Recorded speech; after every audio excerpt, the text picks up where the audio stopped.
ನೋಡಿ, ಭಾಳ ವಂಡರ್ಫುಲ್ ಮಾತದ. ಈ ಜನ್ಮದಾಗ ಅವ್ನು ಏನು ಮಾಡಿದ ಅವ್ನು ನೆನಪದ, ಹೌದಾ? ಹಿಂದಿನ ಜನ್ಮದಾಗ ಮಾಡಿದ ನೆನಪಿಲ್ಲ ಅವನಿಗೆ. ಆ ಹಿಂದಿನ ಜನ್ಮದ ಪುಣ್ಯ ಇತ್ತು, ಅದಕ್ಕೆ ಅವಂಗ ಈ ಮನೆ ಸಿಕ್ತು. ಅವ ಈಗ ಶ್ರೇಷ್ಠ ಯೋಗಿ ಅದನ್ನು. MLA ಇದ್ದ ಮೊದಲು. 3 ಭಾಷೆ ಬರ್ತಿತ್ತು ಅವನಿಗೆ, ಮರಾಠಿ, ಕನ್ನಡ, ತೆಲುಗು. ಅವ ಏನು ಹೇಳ್ತಾನೆ ಈಗ ಮಂದಿಗೆ, ಹೋಗ್ರಿ ಅಂತಾನವ. ನಿಮಗೆ ಏನಾದ್ರು ಜೀವನದಲ್ಲಿ ಕಲಿಬೇಕಂದ್ರೆ ಅಂತ ಆಶ್ರಮಕ್ಕೆ ಹೋಗ್ರಿ, ಓಂ ಶಾಂತಿಗೆ ಹೋಗ್ರಿ, ಅಲ್ಲಿ ಹೋಗಿ ಜೀವನ ಶ್ರೇಷ್ಠ ಮಾಡ್ಕೊರಿ ಅಂತ ಹೇಳ್ತಾನೆ. ಯಾಕಂದ್ರೆ ಮನುಷ್ಯನ ಎಲ್ಲಿವರೆಗೆ ಅನುಭವ ಆಗೋದಿಲ್ಲ ಅಲ್ಲಿವರೆಗೆ ಏನು ಮಾಡ್ಲಿಕ್ಕಾಗೋದಿಲ್ಲ. ಒಬ್ರು ನನಗೆ ಮನೆ ಕೇಳಿದ್ರು, ನೀವು ಯಾಕೆ ಬಂದ್ರಿ ಅನ್ನೋರು ಇಲ್ಲಿ ಅಂತ ಕೇಳಿದ್ರು. ಚಲೋ ಪ್ರಶ್ನೆ ಇದೆ. ಕರ್ನಾಟಕ ಬಿಟ್ಟು ಯಾಕೆ ಬಂದ್ರಿ ಇಲ್ಲಿ? ಕರ್ನಾಟಕನಾಗ ನಿಮ್ಮ ಸಂಬಂಧಿಕರಿದ್ರು, ಅಕ್ಕಗಳಿದ್ರು, ಸಂಬಂಧಿಕ ಯಾಕೆ ಬಂದ್ರಿಪ್ಪ?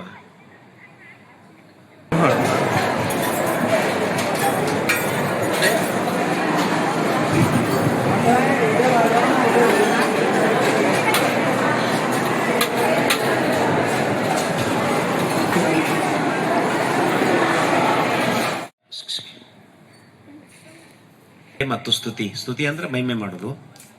ಈಗ ನಿಮ್ಮ ಬಗ್ಗೆ ಯಾರೋ ಬಹಳ ಚಲೋ ಹೇಳಿದ್ರು, ಬಹಳ ಖುಷಿ ಆಯ್ತು. ಯಾರೋ ಚುಗ್ಲಿ ಮಾಡ್ಲಾತ್ರ ನಿಮ್ಮ ಬಗ್ಗೆ,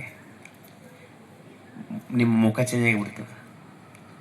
ನಿಮ್ಮ ಬಗ್ಗೆ ಯಾರ ಏನ್ರ ಉಲ್ಟಾ ಹೇಳ್ರ, ಮಾನ ಅಪಮಾನ, ನಿಂದಾ ಸ್ತುತಿ, ನಿಂದೆ ಮತ್ತು ಸ್ತುತಿ, ಹಗಲು ರಾತ್ರಿ, ಬಿಸಿಲು ಮತ್ತು ತಂಪ, ಯಾರು ಈ ಸಮಯದಲ್ಲಿ ಸಮಾನ ಇರ್ತಾರಲ್ಲ. ಸಂತ ಅಂದ್ರೆ ಯಾರು? ಸಂತ ಅಂದ್ರೆ ಮನಸ್ಸು ಯಾವಾಗಲೂ ಒಂದು ಪ್ರಫುಲ್ಲಿತ ಇರ್ದವ್ ಸಂತ. ಅದಕ್ಕೆ ಈ ಜೀವನದ ಒಂದು ಆನಂದ, ಈ ಖುಷಿಯನ್ನು ಜೀವನದ ಪರ್ಯಂತ ತಗೋರಿ. ನಿಮ್ಮ ಕರ್ಮ ಬಹಳ ಶ್ರೇಷ್ಠ ಅದ.